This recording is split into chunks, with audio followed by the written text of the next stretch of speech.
Perkara hukum yang membelit Bambang Wijoyanto dan Abraham Samad juga menjadi perhatian pelaksana tugas Ketua KPK saat berkoordinasi dengan Polri dan Kejaksaan. Yang ketiga, poin yang ketiga yang sedang kita tangani adalah mengenai kasus di mana saudara AS dan saudara BW dijadikan tersangka. Ini juga menjadi catatan khusus. Ya tentunya kita mengatakan jangan dong, itu kan domainnya orang lain, ada di pekarangan orang lain. Tapi saya katakan itu adalah warga kami, Pak. Oleh karena itu tekanan kami adalah tolong betul-betul objektif dan proper. Kalau objektif dan proper, kemungkinan persoalannya akan menjadi beda.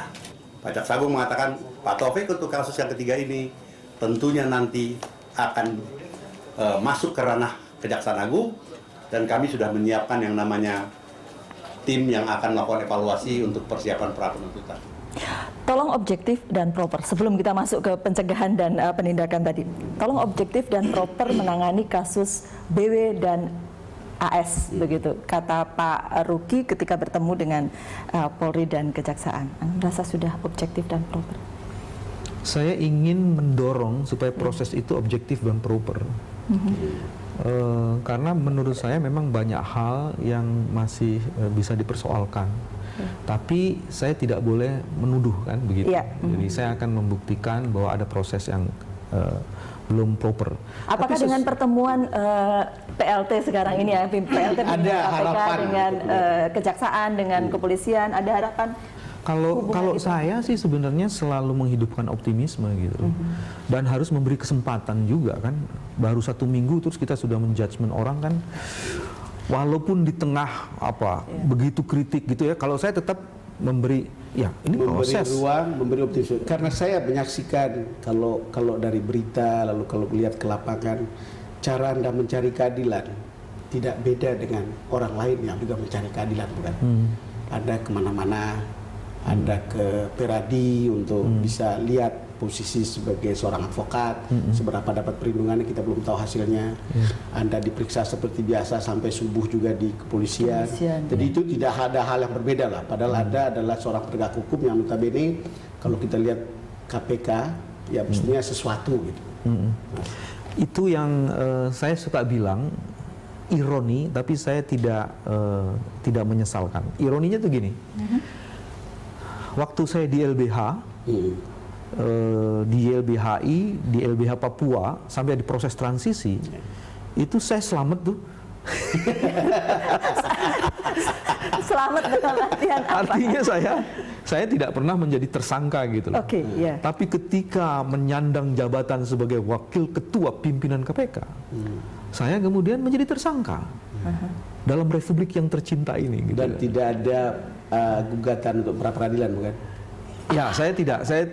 Karena saya meyakini bahwa apa yang dilakukan oleh KPK itu sudah benar, jadi loh. Saya meyakini itu, dan itu sebabnya cakupan lingkup kewenangannya juga di pra peradilan itu seperti yang saya yakinin. Jadi saya tidak akan mungkin melawan aturan yang secara moral saya yakini. Jadi saya nggak akan mungkin melakukan itu. Iya, di awal-awal pemeriksaan sampai hampir subuh begitu ya. Kemudian berikutnya belakangan ini menyerahkan surat untuk ayo segera salinan BAP diserahkan kepada kami, begitu kan.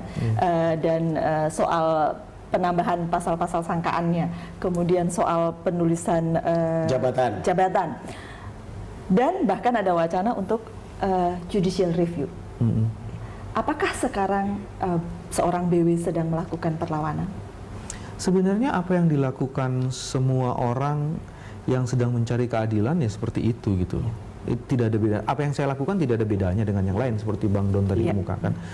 Bagus mungkin ya menilai saya menguji apakah ada pelanggaran HAM atau tidak, karena saya kemudian diminta oleh Komnas HAM itu ke Komnas HAM. Saya kemudian diminta oleh Ombudsman ya, untuk hadir di lembaga itu, dan saya pergi ke Ombudsman, dan hasil yang sudah dikemukakan di situ sudah bisa menjelaskan sebenarnya apa yang sedang terjadi. Sorry, Ombudsman mengatakan ada maladministrasi dalam proses penahanan Anda, bukan? Ya, ya.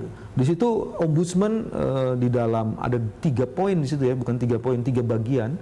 Bagaimana pendapat Ombudsman, terus apa itu maladministrasi yang terjadi dan apa rekomendasinya. Itu nanti bisa dilacak semua ya di proses-proses itu. Begitupun di Komnas HAM. Dan kemudian saya juga, karena pada saat itu saya sedang menjalankan profesi advokat, saya juga pergi ke Persatuan Advokat Indonesia. Karena pasal 16, pasal 19 Undang-Undang Advokat itu menyatakan secara tegas advokat yang sedang menjalankan tugasnya tidak boleh dipidana dan digugat secara perdata. Betul. Dengan menjalankan itikat baik. Nah, untuk menentukan itikat baik itu bukan lembaga lain, harus organisasi profesi itu yang bisa menentukan itu. Yang selalu menarik ya, kan sudah melewati tahun-tahun lama di masa Orde Baru dan itu semua walaupun begitu berat, tapi toh ini dan itu ada optimisme bahwa yang sekarang selamat juga begitu, Mas. Oh iya, pasti. Saya sih merasa bahwa begini, setiap ujian yang diberikan, setiap tantangan yang diberikan itu harus dilihat dalam konteks bukan hanya optimisme, tapi ada sesuatu, ada hikmah di balik itu. Kita bisa menjadi besar karena memang tantangannya itu beragam gitu loh. Dan saya tadi sudah bilang bangsa ini bangsa besar karena punya modal sosial yang luar biasa dahsyatnya. Itu yang orang suka lupa gitu loh. Saya agak termangu dengan pernyataan Anda tentang ini sebenarnya, Mas Bambang. Karena ya track record perjuangan Anda sudah, saya rasa tidak ada yang bantah gitu loh. Lalu kemudian tiba-tiba ada case seperti ini, kadang-kadang kan ada pikiran mengecilkan Anda, satu, kalau betul itu tidak benar, tapi juga akan memasukkan Anda ke sebuah tempat yang mungkin akan berlawanan dengan semua track record yang Anda sudah lakukan, jika terbukti itu benar, gitu misalnya. Ini kan soal, bagi saya itu jadi soal human gitu. Seorang pejuang diperlakukan seperti ini, lalu kemudian terantuk oleh kasus yang sebetulnya banyak orang mengatakan tidak apple to apple lah dengan kasus BG. Ini soal yang sebetulnya biasa pengacara lakukan untuk mengajari para saksi bagaimana cara ketika mereka memberi kesaksian, bukan untuk lalu kemudian diputar bahwa itu memberikan keterangan palsu. Ada salah satu hasil atau rumusan gitu ya yang dikemukakan di Ombudsman itu, dia katakan begini, sejak tahun 2003 pengaduan kasus seperti saya ini ada 9. Sejak tahun 2003. Dan hanya kasus saya yang paling cepat dan yang bisa diteruskan gitu. Jadi yang lainnya tidak. Bahkan dalam kalimat itu juga disebutkan ada begitu banyak laporan tapi tidak pernah jelas penanganannya. Ini yang bilang Ombudsman ya. Maka dari titik itu kemudian Ombudsman menyimpulkan ada yang disebut dengan undue delay. Undue delay. Nah, kalau di Komnas HAM lebih berat lagi karena di situ disebutkan dalam proses pemeriksaan dan penangkapan saya ada 3 kualifikasinya. Yang pertama ada abuse of power, itu bahasanya seperti itu. Terus yang kedua excessive use of force. Excessive use of force. Terus yang ketiga adalah against due process of law. Bahasanya keren-keren kayak gitu nanti Bang Don ya. Karena itu saya baca dari Komnas ya. Tapi saya kembali lagi bahwa saya tidak mau bicara soal kasus saya gitu loh. Biar nantilah proses selanjutnya yang akan bekerja. Bagi saya adalah sekarang menyiapkan pembelaan yang sebaik-baiknya. Tapi saya juga mohon prosesnya proper gitu. Jangan sampai saksi-saksi saya diteror gitu misalnya ya. Nah, soal saksi diteror, ini kan soal information aja yang saya dapat sebagai wartawan. Saya 2 hari lalu ketemu lawyer dari Kalimantan Tengah situ yang mengatakan, saya tidak mau menuduh gitu kan. Cuman saya mendapatkan informasi. Ya, saya bilang ya nanti diklarifikasi aja lah. Tapi kemudian ini kan jadi kalau betul terjadi seperti itu sangat disayangkan sekali. Kita kembali ke penindakan dan pencegahan. Karena kasus ini menurut Mas Bambang juga ini kan bagian dari perjalanan untuk memperbaiki pemberantasan korupsi di Indonesia, salah satunya begitu kan. Ada banyak kerikilnya termasuk kasusnya Mas Biwi ini. Betul tapi saya sekarang mulai dari KPK aja dulu ya, supaya ada otokritik juga dari KPK. Saya sedang berpikir dan kemarin diskusi dengan Pak PLT, apa sih yang bisa dilakukan ya untuk membuat KPK ini lebih terengginas lagi, tapi transparansi dan akuntabilitasnya juga terjaga. Lebih terengginas lagi, tapi sekarang bilang udah lebih baik pencegahan saja. Tapi iya, orang sekarang justru melihat, oh, menyelesaikan kasus-kasus yang membeli dulu baru kemudian bisa jalan ke depan. Iya.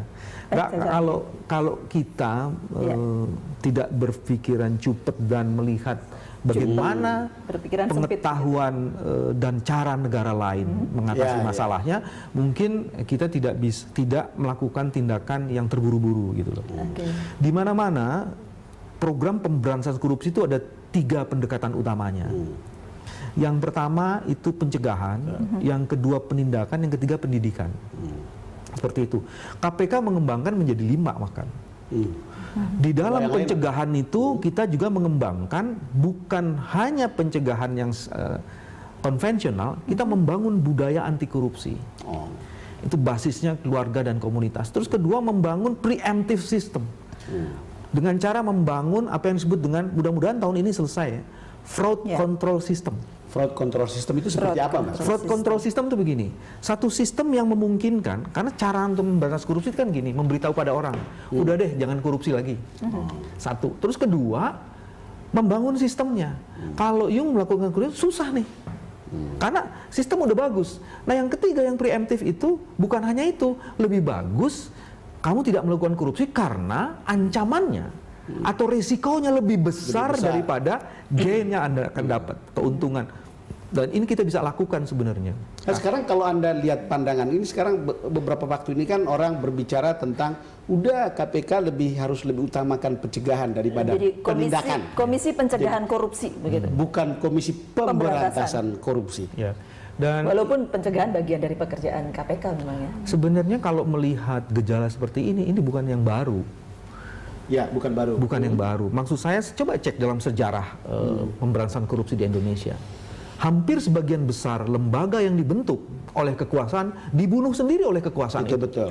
Itu sejak masa pemerintahan Soeharto. Sampai ketika Pak Hatta menjadi ketua tim 4. Lembaga itu nggak executable, nggak bisa jalan gitu loh. Nah sekarang pertanyaannya adalah kenapa lembaga itu nggak bisa jalan kan? Kalau kita mau belajar dari pengalaman itu, mungkin kita tidak akan melakukan kesalahan yang sama di tempat yang sama dengan cara yang sama. Saya tertarik. Kita break dulu tapi ya, boleh Bang, nanti Bang Don lanjutkan sesudah ini. Kami akan kembali sesaat lagi untuk Anda.